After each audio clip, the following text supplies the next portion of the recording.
कोकणातील नमन हे एक मनोरंजन नसून ही एक समृद्ध सांस्कृतिक परंपरा आहे जी भक्ती आणि सांस्कृतिक जीवनाची ही आत्मा आहे. तर होळीच्या शेवटच्या दिवशी सकाळी आपण शंकासुर गावातील ग्रामस्थांसोबत गावामध्ये गावभवानीसाठी निघतो. की ते शंकासुर व गोमू प्रत्येकाच्या घरामध्ये जाऊन टाळ मृदुंग तबलाच्या आवाजामध्ये दंग होऊन नाचतात. भवानीमध्ये नारळ पैसे घेऊन लोकांच्या पाठीवर वेट मारून आशीर्वाद देतात. फरक फक्त एवढाच आहे की गावाबाहेर भवानीसाठी गेल्यावर शंकासुर अंगणामध्ये नाचतात व गावामध्ये असल्यावर प्रत्येकाच्या घरामध्ये. तर आम्ही गावातील प्रत्येकाच्या घरामध्ये जाऊन नमनाची गाणी व भजन करत भवानी करून झाल्यावर शंकासुर व ग्रामस्थ होळीभोवती 5 फेरे मारून मंदिरामध्ये आरती करतात. आरती करून झाल्यावर गावातील पोरं शंकासुर सोबत खेळ खेळतात. या खेळामध्ये पोरं शंकासुरची खोड काढून घुंगरांना हात लावून पळतात व शंकासुरही त्यांच्या मागे धावतो.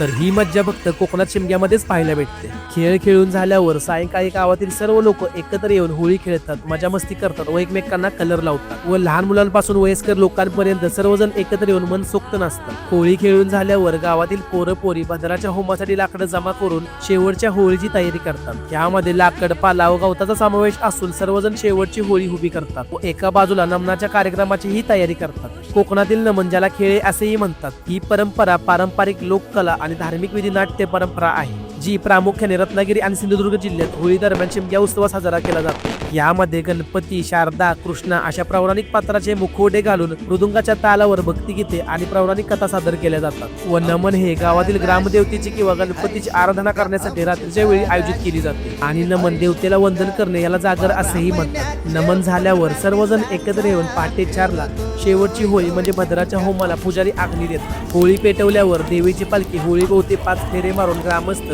पालखीला खांद्यावरती नाचवतात व मंदिरामध्ये शेवटची आरती करून मंदिरातील पुजारी काय चुकलं असेल तर क्षमा कर व सर्वांच्या पाठीशी नेहमी उभी राहा असं देवीला गाराणं घालतात. आरती झाल्यावर शंकासुर व गोमू आपला सज आणि सर्व पोशाख देवीच्या चरणी ठेवतात. तर मित्रांनो, हा होता मी अनुभवलेला कोकणातील रानवे गावचा शिमगा उत्सव.